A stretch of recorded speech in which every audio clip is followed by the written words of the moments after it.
बात और ध्यान देना, आग, जिस आग ने पानी, ठंडा पानी को जलाने की शक्ति प्राप्त की है, उसी गर्म पानी को उसी आग पर डाल दो। जिस पानी को आपने गर्म किया है और आपके हाथ को जलाने की शक्ति पाई है, उसी पानी को उसी आग पर आप डाल दोगे तो क्या करेगा? पानी धधकाएगा, आग को धधकाएगा। पानी, गर्म पानी क्या करेगा? आग को बुझा देगा। बस ये आपको तरीका आनी चाहिए कि धधकते हुए आग को आप कैसे बुझाओगे। आइए कुछ प्रयोग दे रहा हूं, कैसे दुख को सुख में आप बदलोगे। एक बहन है जो नई नई ससुराल आई है। अक्सर हर बहन को ससुराल आती है तो कष्टों का, झंझटों का सामना करना पड़ता है।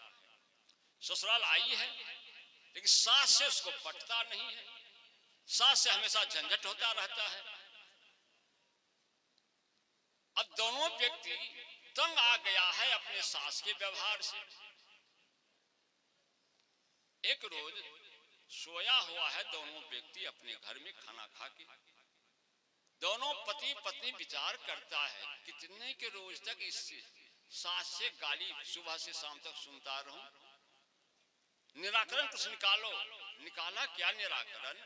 कल से हम दोनों व्यक्ति खाना बना लेंगे, भोरे सुबह खाना बना लेंगे, हम खा लेंगे, सास को भी खिला देंगे और दोपहर के लिए टिफिन के लिए कुछ खाना ले लेंगे साथ में, चले जाएंगे बाद बहियार। आप पूरे दिन बाद में काम करेंगे। कैसे आप दुख को सुख में बदलोगे, ध्यान देना। चले जाएंगे बाहियार, पूरे दिन बाद में काम करेंगे, शाम को आएंगे। बूढ़ी को तो समय मिलेगा नहीं, भेंट तो होगी नहीं, गाली देगा वो। शाम को आएंगे, खाना बनाएंगे झटपट से, हम भी खा लेंगे, बूढ़ी के लिए भी रख देंगे और चले जाएंगे सोने के लिए। बस समय उसको कहाँ मिलेगा जो कुछ गाली बकेगी। बस पास हो गया निर्णय, दोनों व्यक्ति ऐसा शुरू कर दिया। सुबह उठना, खाना बनाना, खाना बूढ़ी के लिए रख देना, चला जाना। पूरे दिन बाद में काम करना, घास काटना, खेत कमाना, जो काम था आप वैसे बैठे रहना।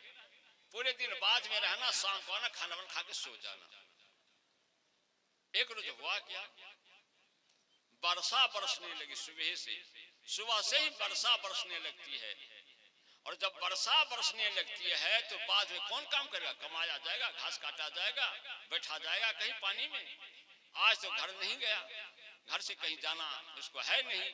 आज बूढ़ी सोच रही है कि 6 महीने से ये सुबह जाती है और शाम को आती है, आज पूरे दिन तो वर्षा बरसेगा, आज पूरे 6 महीने का जो गाली पाके वो निपटा लेंगे। अब प्रारंभ हो गया सुबह से गाली,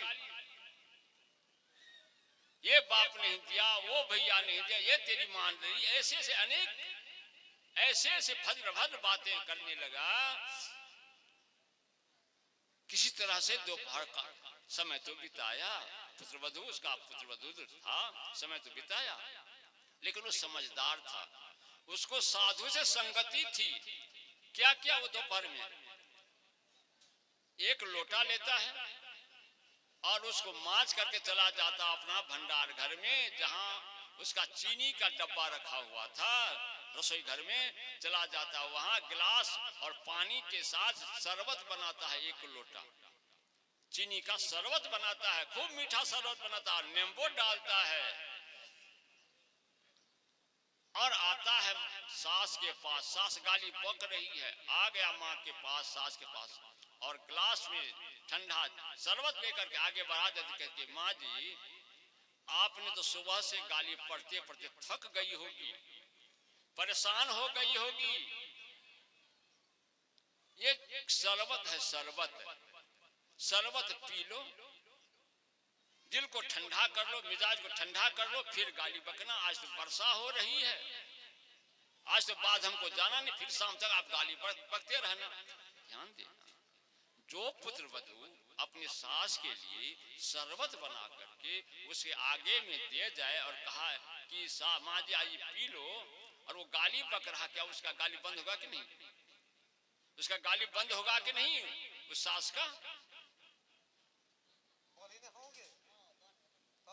बंद होगा ना गाली, उस सास का गाली बंद हो जाएगा ना। एक बात और ध्यान देना, जो आज सास बनी है ना, जो आज सास बनी है, कल वही पुत्र वधू था ना किसी का। और जो आज पुत्र वधू है, कल वही सास बनेगी ना। आप अपने अनुभव को अपने जीवन में उतारने का प्रयास करना।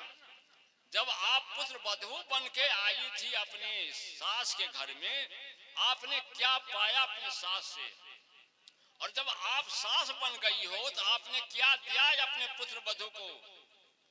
जीवन को थोड़ा संभालो। आप अपने जीवन में सास बन के क्या किया, और आप पुत्र वधू बन के आपने क्या दिया था सास को, बस इसका निराकरण कर लो, जीवन शांत हो जाए। एक और उदाहरण दे रहा हूं, कैसे दुख को सुख में आप बदलोगे, कैसे आपका दुख मिट जाएगा, सुख में परिवर्तित हो जाएगा। एक बहन है, उसका भी सास जीवन को तंग कर दिया है।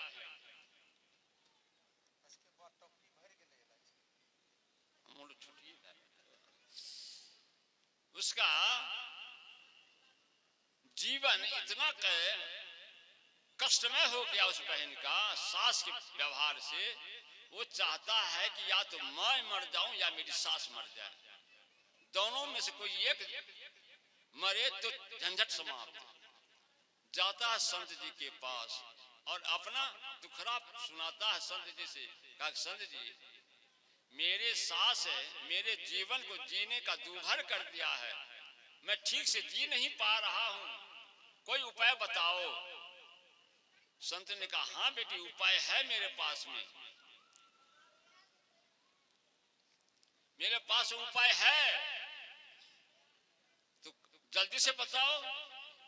क्या किया, एक बोतल लाया साफ करके, उसमें पानी और झोला से एक रंग निकाला, लाल रंग का पुड़िया, उसमें डाल दिया और कहा कि बेटी ये जहर जहर है, और तू चाहती हो ना मेरी सास मर जाए। कहाँ बाबा है, मैं चाहती हूँ, तो तेरी सास ये जहर है, जहर तुम अपनी सास को पिलाना, और 6 महीने में तेरी सास मर जाएगी, किसी को कानों कान इसका खबर भी नहीं होगा, और तेरी सास भी मर जाएगी, तेरा काम भी हो गया। हाँ बाबा, खुशी से बोतल लेता है और चल देता है। क्यों? तो उसको पता है कि बाबा ने कहा है कि ये जहर है और तेरी सास को जहर लगेगी और 6 महीने के बाद वो मर जाएगी। बोतल लेके मठ से, आश्रम से नीचे उतरना चाहता है। बाबा बोला था बेटी एक बात और सुन लो। कहा क्या बाबा? किसी भी दवा को खिलाने से पहले परहेज की आवश्यकता होती है। कहा परहेज क्या बाबा? कहा 4 परहेज मैं बता रहा हूं, परहेज भी करना, दवा भी खिलाना, 6 महीने में तेरा कल्याण हो जाएगा। का परहेज? का पहला परहेज बेटी सुबह का, जब तेरी सास सोई हुई सो रही होगी सुबह सुबह में, तो 1 लोटा पानी और दतवन सास के सिरहाने में रख जाना। पहला परहेज। दुख को आप सुख में कैसे बदलोगे? पहला परहेज 1 लोटा पानी और दतवन सास के सिरहाने में रख जाना और कुछ कहना नहीं। दूसरा परहेज दिया, नाश्ता में 7 रोज का सप्ताह होता है, 7 रोज 7 तरह का नाश्ता बनाना, कभी खिचड़ी बनाना, कभी हलवा पूरी बनाना, कभी खीर बनाना, कभी भुंजा भी बनाना, कभी रोटी भी बनाना, सब्जी बनाना।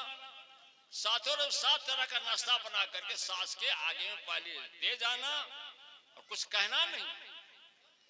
तीसरा परहेज, दोपहर जब हो जाए तो सास को पकड़ लेना, उसका साड़ी साया ब्लाउज लेना, साबुन लेना, कंघा लेना, तेल लेना, सास को पकड़ के लेके चला जाना, नलके पर स्नान कराना, बाल में साबुन देना, तेल देना, कंघा देना, कपड़ा साफ कर देना और भोजन करा करके ये दवा 1 मुन्ना निकाल करके पानी में डाल करके और कहना सास को कि माँ जी ये दवा है टॉनिक, और ये टॉनिक तुम बहुत कमजोर हो गई हो, ये टॉनिक पियोगी ना तो तुम स्वस्थ हो जाएगी, सुंदर हो जाएगी। टॉनिक है और टॉनिक के नाम से उसको पिला देना, ये जहर है, जहर पिला देना। और फिर शाम को जब खाना खिला करके सास को सुला देगी ना, तो हाथ में थोड़ा तेल लेकर के सास के पैर में लगा देना, थोड़ा सेवा कर देना और फिर दवा दे देना और सो जाना। चला गया। और कहा कि देखना एक बात और, कि तेरे सास के शरीर में जहर फैल रहा है कि नहीं फैल रहा है, इसका एक माने क्या कहते हैं, पहचान। तेरे सास के शरीर में जहर फैल रहा है कि नहीं फैल रहा है, इसका एक पहचान क्या है?